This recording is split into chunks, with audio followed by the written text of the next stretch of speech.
Importantly आप अगले 10 minute के अंदर इन्हें यूज करना भी स्टार्ट कर सकते हो। नंबर 17, अगर आप अपनी मेमोरी और प्रोडक्टिविटी को बढ़ाना चाहते हो तो ट्राई करो कि आप दोपहर के टाइम आधे से 1 घंटे की नींद जरूर लो।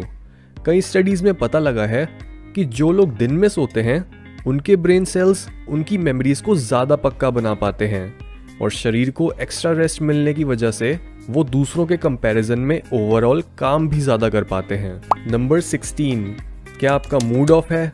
ये बेस्ट टाइम है अपना रूम या फिर घर साफ करने का, क्योंकि हमारा दिमाग हमें हर अचीवमेंट के लिए पॉजिटिव हार्मोन्स के साथ रिवॉर्ड करता है और अपनी सराउंडिंग्स को साफ करके हमारे दिमाग को ऐसा लगता है कि हमने कुछ अचीव करा है और हम खुश हो जाते हैं। नंबर 15, अगर आपको सोने में प्रॉब्लम होती है तो अपने दिमाग को शांत करने के लिए आप इस साइकोलॉजिकल हैक का यूज कर सकते हो, यानी 4 सेकंड तक सांस धीरे धीरे अंदर लो, फिर सांस छोड़ो और दोबारा 7 सेकंड तक सांस अंदर फिर बाहर और फिर से 8 सेकंड के लिए सांस अंदर लो और फिर बाहर।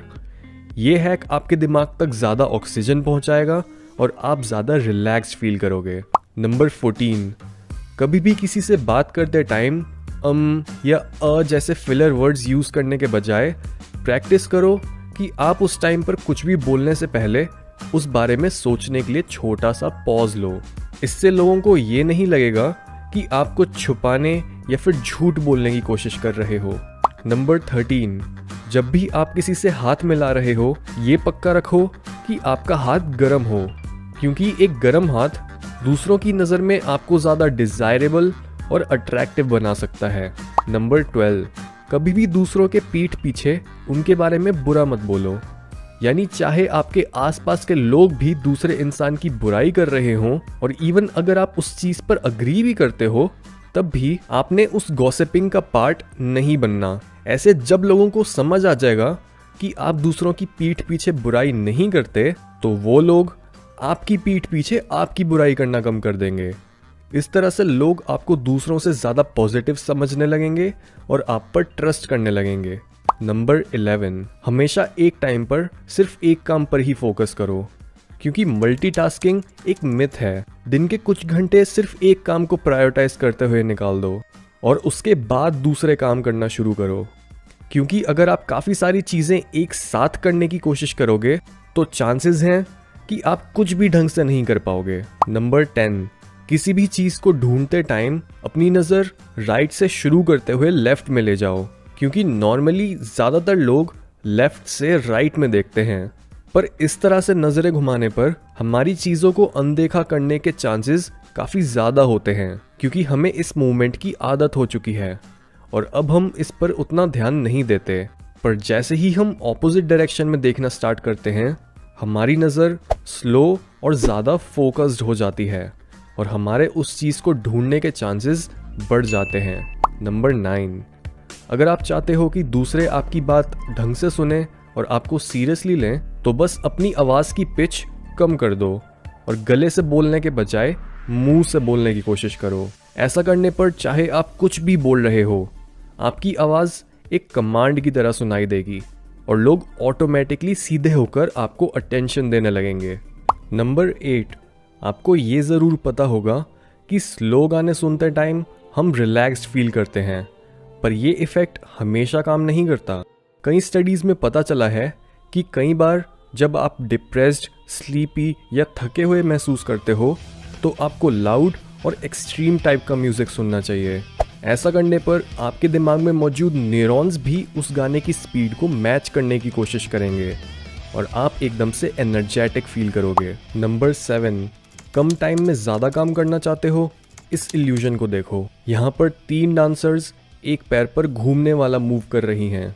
सबसे पहले आप सिर्फ बीच वाली फिगर पर फोकस करो कि वो किस डायरेक्शन में मूव कर रही है, लेफ्ट या राइट। अब अपनी नज़र घुमाकर बाकी दोनों डांसर्स को देखो।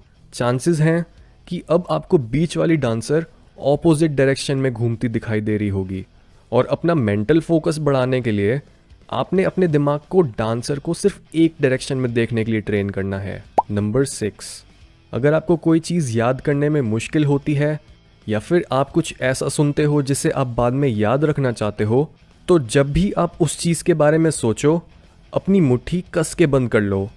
इस हैक से आपकी ब्रेन एक्टिविटी में इम्प्रूवमेंट होगी और आपको उस चीज़ को याद करने में आसानी होगी। नंबर 5, किसी भी इंटरव्यू के लिए अपनी साइकोलॉजिकल स्टेट पहले से ही तैयार कर लो। अपने आप को बोलो कि मैं इन लोगों को बचपन से ही जानता हूँ, हम बहुत सालों बाद मिल रहे हैं और मैं इनसे मिलने के लिए वेट नहीं कर सकता।